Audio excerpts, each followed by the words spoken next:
അസ്സലാമലൈക്കും, welcome back to അർസാസ് world. ഇന്ന് ഞാൻ കൈപ്പങ്ങ പൊരിച്ചെടുക്കുന്ന ഒരു റെസിപ്പിയാണ് കാണിക്കുന്നത്. അപ്പോൾ ഉണ്ടാക്കുന്നത് എങ്ങനെയെന്ന് കണ്ടു നോക്കാം.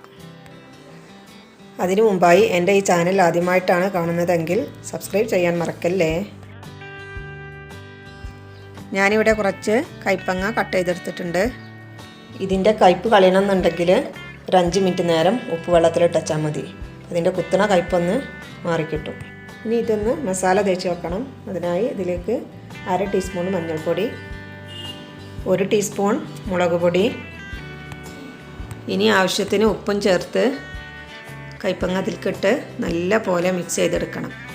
മസാലപ്പൊടിയൊക്കെ എല്ലായിടത്തും എത്തുന്ന വിധത്തിൽ നന്നായിട്ട് മിക്സ് ചെയ്യുക.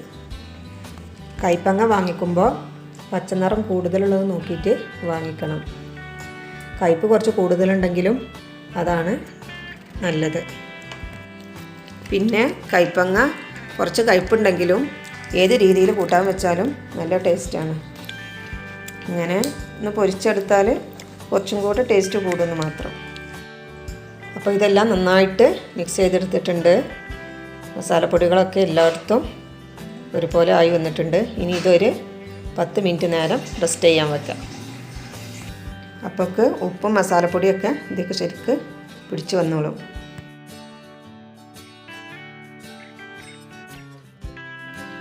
ഉപ്പും മസാലപ്പൊടികളൊക്കെ ഇതിലേക്ക് ശരിക്ക് പിടിച്ചിട്ടുണ്ട്. ഇതൊന്ന് പൊരിച്ചെടുക്കാം.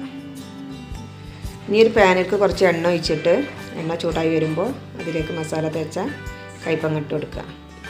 ഒന്നിച്ചെണ്ണ ഇട്ട് കൊടുക്കണ്ട കേട്ടോ. ഇങ്ങനെ പരത്തി പരത്തി വെക്കണം, എന്നാലും പെട്ടെന്ന് ആയി കിട്ടുള്ളൂ. ലോ ഫ്ലെയിമിലാണ്ട് ഇട്ട് വെച്ചാൽ മതി. ഇത് വെന്ത് വരാൻ കുറച്ച് സമയം പിടിക്കും.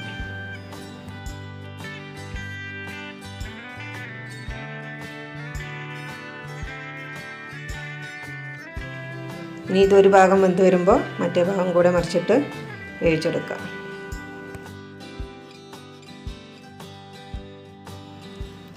ഇത് ഏകദേശം ആയി വന്നിട്ടുണ്ട്. ഈ സ്റ്റേജിലെത്തുമ്പോൾ ഫ്ലെയിം ഒന്ന് കൂട്ടി കൊടുത്താൽ മതി. അപ്പോൾ അതിൽ പിടിച്ച എണ്ണയൊക്കെ ഒന്ന് പുറത്തേക്ക് വന്നോളും. കൈപ്പങ്ങ വെക്കുമ്പോൾ അതിൻ്റെ കയ്പ്പ് കളയാതെ തന്നെ വെക്കാൻ നോക്കുക. ഒരുപാട് പോഷക ഗുണങ്ങളടങ്ങിയ ഒരു പച്ചക്കറിയാണ് കൈപ്പങ്ങ. പിന്നെ അതിൻ്റെ കയ്പ്പൊക്കെ കളഞ്ഞ് കൂട്ടാൻ വെച്ചാലാണെങ്കിൽ അതിൻ്റെ പോഷക ഗുണങ്ങളൊക്കെ നഷ്ടപ്പെടും.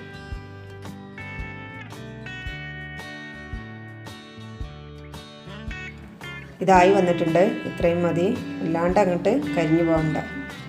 പിന്നെ ചട്ടിയിൽ നിന്നും മാറ്റാം. അപ്പോൾ എല്ലാം പൊരിച്ചെടുത്തിട്ടുണ്ട്. ഇന്നത്തെ വീഡിയോ എല്ലാവർക്കും ഇഷ്ടമായി കാണുമെന്ന് കരുതുന്നു. ഇഷ്ടമായാൽ ഫീഡ്ബാക്ക് അറിയിക്കണം, ലൈക്ക് ചെയ്യണം, ഷെയർ ചെയ്യണം, സബ്സ്ക്രൈബ് ചെയ്യണം. അപ്പോൾ കുഞ്ഞു ബെല്ലൈക്കൺ കാണും, അതുകൂടെ ഒന്ന് ക്ലിക്ക് ചെയ്യുക. അപ്പോൾ ഒരു ഓൾ എന്നുള്ള ഓപ്ഷൻ വരും, അതുകൂടെ ഒന്ന് ക്ലിക്ക് ചെയ്താൽ ഞാനിടുന്ന വീഡിയോസ് നിങ്ങൾക്ക് നോട്ടിഫിക്കേഷനായി അപ്പോൾ തന്നെ കിട്ടുന്നതായിരിക്കും. Thanks for watching.